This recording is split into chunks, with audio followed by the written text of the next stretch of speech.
평화를 사랑하는 세계인으로 문선명 총재 자서전. 꿈에도 잊지 못할 1976년 워싱턴 모뉴먼트. 1975년 12월에 뉴욕 맨하튼의 북쪽에 있는 베리타운에 통일신학대학원을 설립했습니다. 그리고 유대교와 기독교, 천주교, 불교 등 모든 종교를 초월해서 각계의 교수들을 초빙했습니다. 그들이 교단에서 자신의 종교를 가르치면 우리 학생들이 날카로운 질문을 던져 묻습니다. 수업 시간은 매번 격렬한 토론장이 되었습니다.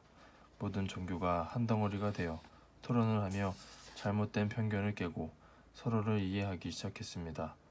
유능한 젊은이들이 우리 학교에서 석사 공부를 마친 뒤에 하버드나 예일 대학의 박사과정에 입학했습니다. 그들은 오늘날 세계 종교계를 이끌어가는 인재들이 되었습니다. 미국 국회는 1974년과 1975년에 나를 초청했습니다. 나는 하원 의원들 앞에서 원 네이션 언더 갓이라는 주제로 강연을 했습니다. 미국은 하나님의 축복으로 탄생한 나라입니다. 그러나 그 축복은 단순히 미국인만을 위한 것이 아닙니다.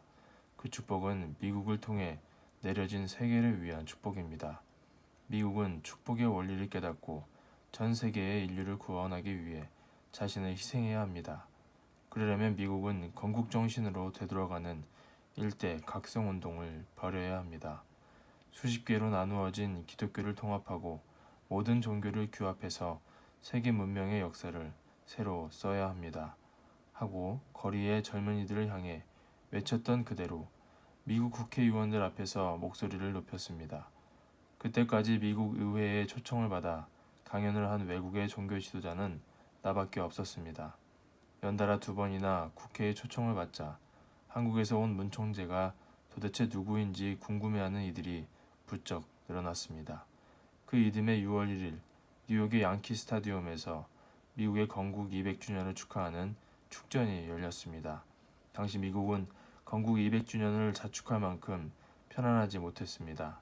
공산당의 위협에 시달리고 있었고 미국의 청소년들은 마약과 낙태 등 하나님이 원하시는 것과는 거리가 먼 삶을 살았습니다. 나는 미국, 그것도 뉴욕이 큰 병에 걸렸다고 생각했습니다. 그래서 병들어 누운 뉴욕의 심장에 칼을 대는 심정으로 축전에 임했습니다. 축전 당일은 비가 엄청나게 쏟아졌습니다. 쏟아지는 비 속에서 아무도 비를 피하려 들지 않았습니다. 밴드가 You Are My Sunshine을 연주하자 양키 스타디움에 모인 사람들은 모두 한 목소리로 그 노래를 따라 불렀습니다. 비를 철철 맞아가며 햇빛의 노래를 부르니 입으로는 노래를 하지만 눈에서는 눈물이 났습니다. 빗물과 눈물이 범벅이 되는 순간이었습니다. 나는 학교 다닐 때 복싱을 했었습니다. 복싱을 할 때 잽을 아무리 여러 번 넣어도 맷집 좋은 선수들은 끄떡도 안 합니다. 하지만 어퍼컷을 한 방 크게 날리면 아무리 힘 좋은 선수도 휘청합니다. 나는 미국이란 나라의 어퍼컷을 한 방 크게 날린 셈이었습니다. 지금까지 거둔 성공보다 훨씬 큰 규모의 지폐를 가져서 미국 사회에 문선명의 이름을 확고하게 박아둘 필요가 있다는 생각을 했습니다. 워싱턴은 미국의 수도입니다. 국회의사당과 직선으로 이어지는 자리에 모뉴먼트라고 하는 탑이 있습니다. 마치 뾰족하게 깎은 연필을 세워놓은 것과 같은 모양입니다. 그 모뉴먼트 아래로 링컨 기념관까지 이어지는 드넓은 잔디밭이 있습니다. 그곳은 말 그대로 미국의 심장입니다. 나는 그곳에서 대규모 집회를 열 계획을 세웠습니다.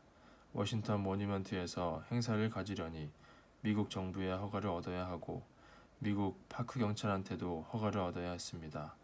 미국 정부는 나를 별로 좋아하지 않았습니다. 워터게이트 사건으로 위기에 몰린 닉슨 대통령을 용서하라고 신문 광고를 내고 카터 대통령의 자유주의 정책을 심하게 반대한 사람이니 반가워할 리가 없었습니다. 미국 정부가 여러 번 퇴짜를 놓는 바람에 대회 날짜를 40일 앞두고서야 겨우 허가를 받을 수 있었습니다. 우리 식구들도 너무 큰 모험이라며 다들 말렸습니다. 워싱턴 모뉴먼트는 도심 한복판에 자리 잡은 사방이 뻥 뚫린 공원입니다. 그것도 나무가 울창하게 담장을 친 곳이 아니라 그저 푸른 잔디밭입니다. 그러니 행여 사람이 적게 모이면 천지사방의 그 썰렁함이 다 드러날 판입니다. 그 그 넓은 잔디밭을 가득 채우려면 수십만의 인파가 몰려와야 하는데 과연 그 일이 가능하겠는가 말입니다. 그때까지 워싱턴 모뉴먼트에서 큰 행사를 가진 사람은 두 사람뿐이었습니다. 워싱턴 모뉴먼트는 마틴 루터 킹 목사가 인권 행진을 벌였던 곳이며 또 빌리 그레이엄 목사가 대규모 집회를 가졌던 상징적인 곳입니다. 그런 장소에 내가 도전장을 냈습니다. 나는 그날의 집회를 위해 쉴 새 없이 기도했습니다. 그리고 원고를 4번이나 고쳐 썼습니다. 집회가 일주일 앞으로 다가왔는데도 그날 무슨 설교를 해야 할지 마음이 복잡했습니다. 그러다 원고 쓰기를 마친 날이 겨우 대회 사흘 전이었습니다. 원래 나는 설교 전에 원고를 만드는 사람이 아닙니다. 그런데 그렇게 마음이 쓰였습니다. 뭔지 확실치는 않지만 대단히 중요한 집회가 될 게 분명했습니다. 마침내 1976년 9월 18일 꿈에도 잊지 못할 일이 그날 벌어졌습니다. 이른 아침부터 사람들이 끊임없이 워싱턴 모니먼트로 몰려들었습니다. 무려 30만 명이라는 수많은 사람이 몰려들었습니다. 어디서 그렇게 많은 사람이 찾아온 건지 도무지 알 수가 없는 노릇이었습니다. 그 사람들의 머리카락 색깔이며 얼굴색은 모두 제각각이었습니다. 하나님이 이 땅에 내려보내신 모든 인종이 다 모인 것 같았습니다. 더 이상 말이 필요 없는 정말 세계적인 집회였습니다. 나는 30만 명의 인파 앞에서 대표적인 미국 청년들을 이기 위해서 구해내어 희망의 젊은이로 만들려 미국에 왔다. 당당히 선포했습니다. 내가 한마디 한마디 할 때마다 관중들 속에서 환호성이 일었습니다.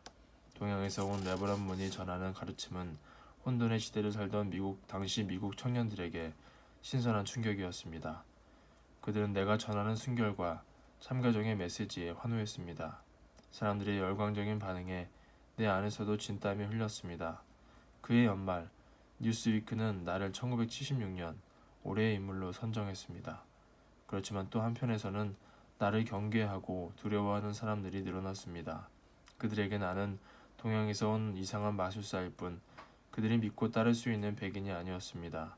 또 자기들이 흔히 듣던 기성교회의 가르침과 조금 다른 이야기를 한다는 게 그들을 몹시 불안하게 만들었습니다. 더군다나 백인 청년들이 눈이 생선처럼 가늘고 긴 아시아인한테 존경심을 표하고 따르는 것을 절대로 용납할 수 없었습니다. 그들은 내가 순진한 백인 젊은이들을 세뇌시킨다고 악소문을 냈습니다. 그리고 나에게 환호를 보내는 무리들 뒤에서 나를 반대하는 세력을 모았습니다. 내게 또 다른 위기가 닥치고 있음을 알았습니다. 그렇지만 겁내지는 않았습니다. 나는 분명히 옳은 일을 하고 있었으니까요. 미국은 인종차별과 종교차별이 심한 나라입니다. 전 세계 모든 인종들이 모여 아메리칸 드림을 꿈꾸는 자유와 평등의 나라로 알려져 있지만 사실은 인종차별과 종교차별로 심한 갈등을 빚고 있는 곳입니다. 그것은 태폐와 타락, 물질주의처럼 1970년대의 풍요 속에 나타난 사회 병폐보다도 훨씬 더 미국 역사에 깊이 아로새겨져 쉽게 치유되기 어려운 고질병이었습니다. 그 무렵 나는 종교 간의 화합을 이끌고자 흑인들 교회를 자주 찾았습니다. 흑인 리더들 중에는 마틴 루터 킹 목사처럼 인종차별을 없애고 하나님의 평화세계를 이룩하려 애쓰는 숨은 일꾼들이 많았습니다. 그들은 법적으로 인종차별이 금지되기 전 수백 년 동안 벌어졌던 흑인 노예 시장의 사진을 교회 지하실에 전시해 놓곤 했습니다. 살아있는 흑인을 나무에 매달아 불에 태우는 장면, 노예로 팔려온 흑인들을 닭처럼 늘어놓고 입을 벌려 보는 장면, 남녀 흑인을 벌겨놓고